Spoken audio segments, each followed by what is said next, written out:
morning everyone. Good morning, sir. Dear students, today we are going to learn English spoken sentences. Daily usage English spoken sentences. That means these words are used in our daily usage. How can we speak English? How can we speak English with our friends, with our parents, with our teachers? We need to translate different types of words and different types of sentences into English. For this process, I have created some English spoken words which are very essential and necessary to you during the period of speaking. तो आज की class में हम लोग उस English spoken sentences के बारे में जानने जा रहे हैं जो कि आपके बोलचाल की भाषा को इमेजिनेटिव कर सकता है। नहीं, और बोलचाल में जो हम लोग लैंग्वेज का यूज करते हैं, हिंदी भाषा का यूज करते हैं, उसमें इंग्लिश वर्ड जो होता है वो इसकी भी बहुत बड़ी रोल होती है। इससे पहले हम लोगों ने जनरल वर्ड्स को लिखा था जो कि ट्रांसलेशन बनाने के संदर्भ में यूज होता है, और ये जो स्पोकन सेंटेंस ऑलरेडी ट्रांसलेट किया हुआ है। और ऐसे बहुत सारे छोटे छोटे सेंटेंस होते हैं जो कि हमें अपने दैनिक बोलचाल में प्रयोग होता है, और जीवन में बहुत सारे क्रियाकलाप को करने के लिए हमें कुछ सेंटेंस को अंग्रेजी में कन्वर्ट करने की जरूरत होती है। इसलिए जरूरी नहीं है कि ट्रांसलेशन के द्वारा ही सारा सेंटेंस को हम लोग सब्जेक्ट भर ऑब्जेक्ट पर ट्रांसलेट करेंगे, कोई जरूरी नहीं है। कोई जरूरी नहीं है कि टेंस पढ़ करके हम लोग अंग्रेजी बोल सकते हैं। जो टेंस नहीं भी पढ़ा है तो अगर उसको वर्ड का कलेक्शन है, जनरल सेंटेंस उसका कंप्लीट है, तो वो आसानी से अंग्रेजी को बोल सकता है। ये बात सही है कि टेंस अगर पढ़ लीजिएगा, ग्रामर का चैप्टर पढ़ लीजिएगा, तो आपका लैंग्वेज और भी इजी हो जाएगा। सेंटेंस को आप चेंज कर सकते हैं इजी में। और जनरली जो होगा, जो आपको रटा हुआ रहेगा, वही आप बोलिएगा। आप इसमें गलत सही को पकड़ नहीं पाइएगा। इसलिए ग्रामर पढ़ने से गलत और सही की सही जानकारी हो पाएगी। कहाँ तक हम गलत बोल रहे हैं, कहाँ तक सही बोल रहे हैं। अगर गलत कर रहे हैं, गलती का आपको फील हो जाएगा, अनुभव हो जाएगा। जब गलती का अनुभव हो जाएगा, आप उसमें सुधार कर सकते हैं। और जनरली वर्ड अगर रट करके बोल रहे हैं तो आपको पता ही नहीं चलेगा कि हम गलत बोल रहे हैं या सही बोल रहे हैं। जब आपको अपनी गलती का पता ही नहीं चलेगा तो सुधार कहाँ से कीजिएगा। तो सुधार करने के लिए गलती को पकड़ना जरूरी है। गलती को आप पकड़िए या आपसे जानकार कोई है वो पकड़ेगा। अगर आप गलती खुद पकड़ लीजिएगा तो फिर गलती थोड़ी कीजिएगा। आप नहीं जाने इसलिए गलती कर रहे हैं। इसलिए हमें कुछ सेंटेंस को स्टॉक करने की जरूरत है, रटने की जरूरत है, जानने की जरूरत है, समझने की जरूरत है। So without delaying let us start with English spoken sentence. पहला वर्ड सेंटेंस आपका पहचाना मुझे। जैसे मान लो कोई फ्रेंड है आपका, वो आपके पास आ गया, हाँ, वो आपसे बोला पहचाना मुझे, हम कौन है, तो हमको पहचान रहे हो। अब देखो यहाँ हम दो तरह से बोल सकते हैं। एक हम अपना पहचान कराते हैं, प्यार से बोल रहे हैं पहचाना मुझे, याद करो हम कौन है, ओ आप मेरा दोस्त है, आप हमसे मिलिए। एक होता है किसी को अपना चैलेंज कर, पहचाना मुझे, हम कौन है, मारेंगे, ऐसा मतलब ऐसा भी संदर्भ में कोई बोलता है पहचान लो हम कौन है, मतलब अपना धाक दिखाने के लिए बहुत आदमी बोलता है। या हम लोग धाक दिखाने के लिए नहीं बोलेंगे, नॉर्मली बोल रहे हैं दोस्त को पहचाना मुझे, याद करो हम कौन है, ओ आप वही है ना जो हमसे मिले थे पढ़ा देगा। ऐसा भी होता है। अब कोई आदमी कहेगा पहचाना मुझे, हम कौन है, मतलब कोई चीज सामान किसी से ले लिए, पैसा मांगा तो तुरंत हम अपना धाक दिखा दिए, पहचाना हमें हम कौन है, हम किसका बेटा है। ऐसा नहीं कर, इस संदर्भ में उसका यूज न करें, नॉर्मली हम यूज करें। तो पहचाना मुझे, उसको इंग्लिश बोलेंगे डिड यू रिकॉग्नाइज। ये वर्ब आपका रिकॉग्नाइज किस होता, पहचानना। इसका मतलब ये होता पहचानना या इंट्रोड्यूस होना। तो डिड यू रिकॉग्नाइज मी, ये पास्ट टेंस का वाक्य है। यानी पहचाना मुझे का मतलब हो गया क्या आपने मुझे पहचाना। जैसे आपने सब छिपा हुआ है, सब्जेक्ट इसमें छिपा हुआ है। पहचाना मुझे का मतलब है क्या आपने मुझे पहचाना। अपने सब का यह चर्चा नहीं है, लेकिन इंग्लिश में यहाँ लिखना पड़ा। डिड यू रिकॉग्नाइज, किसी को बोलते हैं गो देयर इंपेरेटिव सेंटेंस में। गो देयर का मतलब हो गया वहां जाओ। किसको, तो तुम वहां जाओ। तो तुम सब लोग बोलते नहीं है, तुम का सेंस उसमें छिपा हुआ है। नहीं, वहां मत जाओ तो डोंट लगा देते हैं, डोंट गो देयर। डोंट क्यों लगाए, यू को देख करके, यू नहीं लगा हुआ है लेकिन यू उसमें छिपा हुआ है। इंपेरेटिव सेंटेंस मेन वर्ब से शुरू होता है, इसमें सब्जेक्ट को दिखाने की जरूरत नहीं है। तो क्या आपने मुझे पहचाना, तो डिड यू रिकॉग्नाइज। आपने सब यहाँ बोल भी सकते हैं और नहीं भी बोल सकते, लेकिन लिखना पड़ेगा इंग्लिश में लिखना पड़ेगा, चाहे हिंदी में रहे या ना रहे। ठीक है, अब उसका जवाब मिलेगा, आपको रिप्लाई मिलेगा, आंसर मिलेगा। हाँ क्यों नहीं, अरे हम आपको नहीं पहचानेंगे, आपको नहीं पहचानेंगे, किसको पहचानेंगे, आप तो मेरा फर्स्ट फ्रेंड थे ना। तो ये बात है, तो फर्स्ट फ्रेंड का मतलब जिगरी दोस्त। हाँ क्यों नहीं, yes why not, yes why not. क्या आपने मुझे पहचाना, इसका जवाब मिलेगा हाँ क्यों नहीं। अरे हम इतना मेरा याददाश्त कमजोर थोड़ी है कि भूल जाएंगे। हम तो 10 साल पहले जिसको देखे उसको भी पहचान रहे, आप तो हमसे 2 दिन पहले मिले थे, भूल जाएंगे क्या? हाँ क्यों नहीं, यस वह ना। चलिए अगला है शुभ काम में देरी क्यों। हम तो कोई काम करने जाते हैं ना तो बोलते हैं ये बढ़िया काम है कर लो जल्दी, शुभ काम में विलम्ब नहीं, ना बोलता है बढ़िया काम में विलम्ब नहीं, देरी नहीं। तो शुभ काम में देरी क्यों? जो काम कल करना आगे कर लो। अगर बढ़िया काम है, इस काम करने से हमको फायदा होता है, इसमें हम लोग डिले क्यों करेंगे, विलम्ब क्यों करेंगे, तुरंत कर लो। तो शुभ काम में देरी क्यों, इंग्लिश बोलेंगे व्हाई डिले। डिले मतलब होता है देरी या विलम्ब। व्हाई डिले इन ऑस्पेशियस, इसको पढ़ेंगे ऑस्पेशियस, AUSPICIOUS। ऑस्पेशियस मतलब होता है शुभ, इसको हिंदी में बोलते हैं शुभ। इसको बनेंगे विलम्ब, कहीं देरी या विलम्ब को बोलते हैं डिले। ये हो गया विलम्ब, डिले। तो why delay in auspicious work. Did मतलब ये होता कर्म या काम, इसका भी मतलब होता कर्म या काम। तो बोलेंगे why delay in auspicious work, यानी शुभ काम में देरी या विलम्ब क्यों, शुभ काम में देरी क्यों। तो why delay in auspicious work या डीड, दो में से कोई एक चीज बनेगी, या तो वर्क बोलिए या तो डीड बोलिए। डीड मतलब ये होता कर्म या काम। Why delay in auspicious work. अगला कई लोग कोरोना से मर गए, यानी कोरोना में मर गए। कोरोना बीमारी में बहुत सारे लोग क्या हो गए, मर गए। तो बहुत सारे लोग मेनी पीपल मतलब हो गया बहुत सारे लोग मर गए, यानी पास्ट टेंस का वाक्य है, मर गए यानी पास्ट इंडेफिनिट का वाक्य है, मर गए। तो डाइड, डाइड का सेकंड फॉर्म हो गया डाइड। किसमें? तो कोरोना से मर गए। ऑफ कोरोना या फ्रॉम न लगाएंगे, से के लिए फ्रॉम नहीं लगा करके ऑफ लगाएंगे, यानी कोरोना के पेशेंट जो थे बहुत सारे लोग मर गए, ऑफ ही लगेगा। Many people died of corona. Many people died of corona। बोलचाल की भाषा में बहुत सारे लोग नहीं भी लगाते हैं, ठीक है, लेकिन ग्रामेटिक दृष्टिकोण से ऑफ ही लगाना। जैसे मलेरिया से मर गया तो ऑफ मलेरिया लिख देंगे, डेंगू से मर गया तो many people died of dengue या मलेरिया। यहाँ कोरोना की बात हो रहा है, यहाँ कोरोना लिखिए। कोविड-19 किसको कहते हैं, तो कोरोना। चलिए अगला है, यह तो विश्वव्यापी महामारी है। विश्वव्यापी मतलब पूरा दुनिया में फैला हुआ। दुनिया का ऐसा कोई देश नहीं है जो कि कोरोना से छूता रहा। लगभग सब देश बारी बारी से सब देश में कुछ न केस निकलते रहा। नहीं, हाँ यही कहीं ज्यादा था और कहीं कम था, ये बात है। कहीं जो है वर्ल्ड वाइड पर, जो वर्ल्ड लेवल पर ज्यादा तेजी से फैल गया, कहीं स्लो रफ्तार रहा। यह तो विश्वव्यापी महामारी है। विश्वव्यापी मतलब पूरा दुनिया में फैलने वाला बीमारी। तो इसको विश्वव्यापी को बोलता है पेंडेमिक, PANDEMIC। पेंडेमिक मतलब होता है विश्वव्यापी। अब महामारी, विश्वव्यापी महामारी या बीमारी बोल सकते हैं, डिजीज भी बोल सकते हैं। डिजीज मतलब होता है बीमारी, it is pandemic disease. World wide भी बोल सकते हैं विश्वव्यापी, इट इज पेंडेमिक डिजीज। यह एक विश्वव्यापी महामारी है, यह महामारी न। पेंडेमिक मतलब होता है विश्वव्यापी, डिजीज मतलब बीमारी, विश्वव्यापी महामारी या बीमारी है। चलिए अगला है, आपको जो कुछ करना है करो। कभी कभी हम लोग तर्क बहस कर लेते हैं, बोलते हैं आपको जो कुछ करना करो, हम कुछ नहीं करेंगे। आपको जो कुछ करना कर लीजिए, लेकिन हमको कुछ नहीं करना है। यानी आपको जो कुछ करना है करो, इसमें हम कुछ नहीं करना है, बोलते ना हम लोग। डू मतलब करो, व्हाट एवर मतलब जो कुछ भी, have to do, whatever have to do, यानी do whatever have to do, यानी आपको जो कुछ करना है करो। हम इसके संबंध में कुछ नहीं बोल सकते हैं, जो करना करो, हमको जो करना है करेंगे। कभी कभी अदम तर्क बहस में बात बोलते हैं। चलिए अभी तक नहीं पता, खाना खाया अभी तक न खाए, आपके पिताजी आए अभी तक नहीं, मतलब अभी तक नहीं आए, नॉट येट। नॉट येट मतलब अभी तक नहीं। अभी तक नहीं का मतलब को इंग्लिश में हम लोग बोलेंगे नॉट येट। येट मतलब अभी तक, नॉट येट मतलब अभी तक नहीं। क्या आपने खाना खाया? अगर नहीं खाए तो आप बोले नहीं अभी तक नहीं खाए, आप खाएंगे, नॉट येट।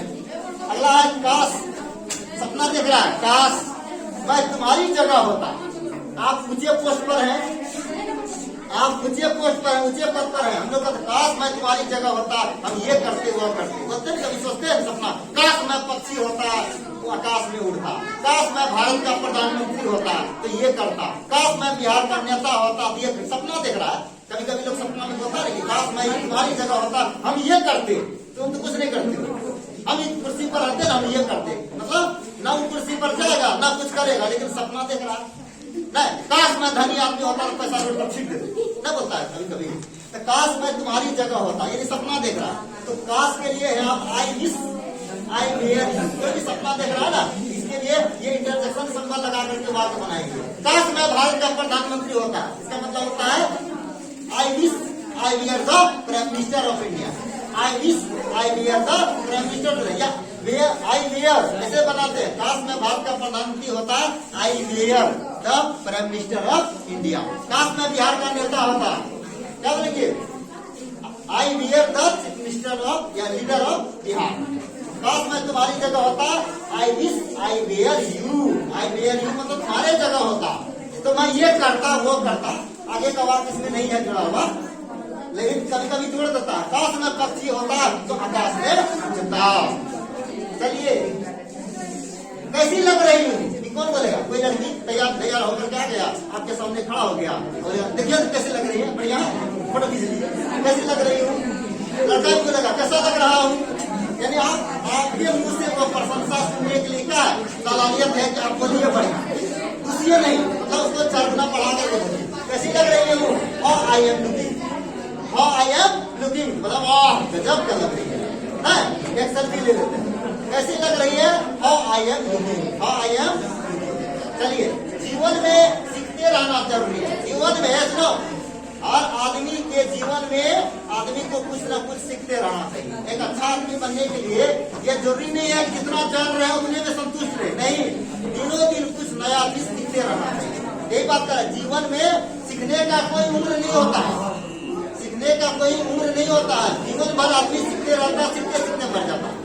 जब तक जिंदा रहेगा ना, जैसे धन का भूख नहीं मिटता है, उसी प्रकार विद्वान व्यक्ति को सीखने का भूख कभी नहीं मिटता। हर जीवन में कुछ न कुछ सीखते रहना है। चलिए, जीवन में सीखते रहना जरूरी है। It's must to keep on, keep on मतलब होता है जारी रखना, कीप ऑन एक साथ है, प्रेजेंट भर हुआ। It's must to keep on learning, learning मतलब होता है सीखना। It's must to keep on learning, it's must to keep on learning, इसका मतलब हो गया जीवन में सीखते रहना जरूरी है। बस इसे रख लो, हो जाएगा, बस इसे रख लो, जितना है याद करके पी जाओ, ना बोलता घर करके पी जाओ, बस इसे रख लो। तो रटना का अंग्रेजी में बोलता मग, MUG, मग मतलब रटना होता, जस्ट मतलब तुरंत ना, बस मस्ट ईट अप, ईट अप मतलब इसको, यानी ये सारे वर्ड को सेंटेंस को क्या कर लो, रख लो, घर करके पी जाओ। तो पिएगा तो मुझसे नहीं है, याद करना पड़ेगा। जस्ट मग इट अप, मग मतलब होता है रटना, याद रखिए, MUG, मग मतलब रटना। रटना में कोई चीज आवाज दे करके पढ़ते हैं, उसको कहता रटना। चलिए, मैंने आपका क्या बिगाड़ा, मैं कहता है आपने इतना हमारे विरुद्ध ये कर लिया वो कर लिया, हमने आपका क्या बिगाड़ा है। आज तक तो हम आपके प्रति बुरा नहीं सोचे, मैंने आपका क्या बिगाड़ा है कि आपने हमारा बेटा आपके सामने इस तरह अन्याय किया, ना बोलते कभी कभी, कहते मैंने आपका क्या बिगाड़ा है। What harm have I done to you? What harm मतलब नुकसान या बिगाड़ना, have I done यानी उनका नुकसान हो गया, done to you यहाँ तक है। What harm have I done to you? What harm have I done to you? मैंने आपका क्या बिगाड़ा है, मैंने आपका क्या बिगाड़ा है। What harm have I done to you? What harm have I done to you? मतलब मैंने आपका क्या बिगाड़ा है। मुझे उनसे बहस करनी पड़ी थी, न हम उससे बहस नहीं करते, वो बातें ऐसा बोला कि हमको उसको बहस करने के लिए क्या होना पड़ा, बात होना पड़ा। बस कभी कभी न हम बहस नहीं करते, मुंह न लगाते हैं किसी से, लेकिन उसने हमें ऐसा किया कि हमको तू मैं करना पड़ा, बहस करना पड़ा। तो मुझे उनसे बहस करनी पड़ी थी, रद्द न करते। I had to argue, argue मतलब बहस करना। I had to argue with him, अगर लड़की रहेगा तो हम लगा देंगे। I had to argue with him या with her. I had to argue with him या with her. मुझे उनसे बहस करना पड़ा था, मुझे उनसे बहस करना पड़ा था। इस प्रकार जो परफेक्ट टेंस में इस वाक्य को ट्रांसलेट करेंगे, ठीक है। का सेंटेंस है वहां जाने की जरूरत नहीं, यानी तुम्हें सब छिपा हुआ है नहीं, ये भी मतलब जो है आपका इंपरेटिव सेंटेंस है, आज्ञा आदेश वाला। आज्ञा आदेश वाला जो भी वाक्य होता है उसमें सब्जेक्ट छिपा हुआ है, लेकिन इंग्लिश में लिखना पड़ता है बीच में, तो नहीं लिखोगे तो काम चल जाएगा। वहां जाने की जरूरत नहीं, यानी सब कुछ आपको यही मिल रहा है, तो आप बाहर क्यों जाइएगा। पूर्णिया सब में, भागलपुर सब में लिख देता है बड़ा बड़ा बैनर में कि आप जो है कोटा या क्या कहता है दिल्ली मुंबई जाने की जरूरत नहीं है, सारा पढ़ाई की व्यवस्था यही उपलब्ध है। ना बोलते कभी कभी आपको वहां जाने की जरूरत नहीं है, वहां जाने की जरूरत नहीं है, यानी सब कुछ आपको यही मिल जाएगा। तो no need to go there, इसको बोलेंगे no need to go there. आपको मेरी मदद की कोई आवश्यकता नहीं, no need to help me, मतलब इस तरह से ऐसा बहुत वाक्य बनेगा। आपको खाने की जरूरत नहीं, एक बार इसको खा लीजिएगा ना फिर हमेशा के लिए भूख मिट जाएगा। No need to eat up, मतलब उसको जितना बढ़ाएंगे बनेगा, मतलब अपना मन है कि जितना सेंटेंस को आपको बैठने की जरूरत नहीं, काम मिलते रहेगा। नो नीड टू सिट, मतलब उसमें वर्ब को नो नीड टू रहेगा करेगा, यहाँ वर्ब बदल देंगे, सीट रीड ईट गो जो भी लिखना है बाकी सेंटेंस को जोड़ देंगे। ठीक है, यह मुफ्त का है, आराम का ना बताइए, तो मुफ्त का दवा है, तो फ्री का चित्र आता तो आदमी ज्यादा उसको यूज करता है ना। यह मुफ्त का है, मुफ्त मतलब हो गया फ्री का, it is free of cost. Free of cost का मतलब क्या है, मुफ्त का, यानी बिना किसी चार्ज का। फ्री ऑफ कॉस्ट को या फ्री ऑफ चार्ज को, यानी कोई चार्ज नहीं लेगा, it is free of cost. Free of cost का मतलब हो गया मुफ्त का या फ्री का, या फ्री का सामान। कुछ हद तक आप सही है, कुछ हद तक आप सही है, यू आर राइट। राइट मतलब सही भी होता है, राइट मतलब दाया भी होता है, राइट मतलब अधिकार भी होता है। या राइट का 3 मीनिंग मिलेगा, राइट में सही, राइट में दाया, और राइट में होता अधिकार, जैसे फंडामेंटल राइट मौलिक अधिकार, लेफ्ट राइट दाया दाया, राइट रॉन्ग सही गलत। You are right up to some point, यानी किसी हद तक या किसी पॉइंट तक आपसे आप बिल्कुल सही है। आपने उसका नाम अवश्य सुना होगा, किसी आदमी का नेता का नाम आपने अवश्य सुना होगा, उसी ने यह काम किया। कभी कभी बोलता है आपने ताजमहल, आपने शाहजहां का नाम अवश्य सुना होगा, उसी ने ताजमहल बनाया। आपने झांसी की रानी लक्ष्मीबाई का नाम अवश्य सुना होगा, उसने आजादी की लड़ाई में भाग लिया। किसी के बारे में हम लोग बताना चाहते हैं तो बोलते हैं you must have heard his name, you must have heard his name. आपने महात्मा गांधी का नाम अवश्य सुना होगा, you must have heard the name of Mahatma Gandhi. नहीं, तुम्हें ऐसा बोलने की, तुम्हें ऐसा बोलने बोलेंगे, तुम्हें ऐसे या ऐसा बोलने की हिम्मत कैसे हुई। बोलता है तुम्हें ऐसा या ऐसे बोलने की हिम्मत कैसे हुई, कैसे तुम्हारा साहस हुआ, मतलब उसे रफ शब्द निकाला। How dare you, how dare you मतलब तुम्हारे साहस कैसे हुआ, हिम्मत कैसे हुआ। हाँ, टेल स्पीक सर, टेल बोलो या स्पीक बोलो। टेल मतलब बताना होता, स्पीक मतलब बोलना होता। तो how dare you, how dare you to लगा दो, how dare you to tell, tell बोलो या स्पीक बोलो, कोई एक चीज बोलेंगे। How dare you to speak sir, how dare you to speak sir. Speak बोलिए या टेल बोलिए, इससे पहले टू लगा दीजिए। वो तो बड़ा पेटू है, बहुत खाता है, वो तो बड़ा पेटू है। He is a big glutton, glutton मतलब होता है पेटू, जो ज्यादा खाता भूखा टाइप का रहता है ना, उसको पेटू बोलते हैं, पेट बढ़ता है। He is a big glutton, glutton मतलब होता है पेटू। तुम जो भूखा लड़का हो, कितना खाते हो तो भूख नहीं मिटता है। भूखा बहुत चीज का होता है, पढ़ाई का भूखा होता है, धन पाने का भूखा होता है, कोई भी चीज का भूख बढ़ना भूखा होता है। कोई जरूरी नहीं है कि खाने का ही भूख होता, आदमी को धन पाने का भी लालच होता, कपड़ा ज्यादा से ज्यादा कपड़ा खरीदने का लालच होता, बच्चा सब ज्यादा से ज्यादा खिलौना को जमा करके रखे, खेलेगा किए लेकिन मांगेगा बहुत सारे। तुम तो भूखड़ लड़का हो, you are a voracious boy. Voracious मतलब होता है भूखड़, you are a voracious boy, आप या तुम तो भूखड़ लड़का हो। तो आज हम लोगों ने कुछ स्पोकन सेंटेंसेस को सीखा। मुझे आशा है, I hope that you must have remembered and memorized these spoken sentence so that you can make your language easy. If you want to make your English spoken strong, you have to memorize and collect many types of English spoken sentences and English words so that you will be able to speak English fluently without any hindrance, without any hesitation. Next day we will also come here to bring another topic and we will discuss on this. Thanks to all of you. Have a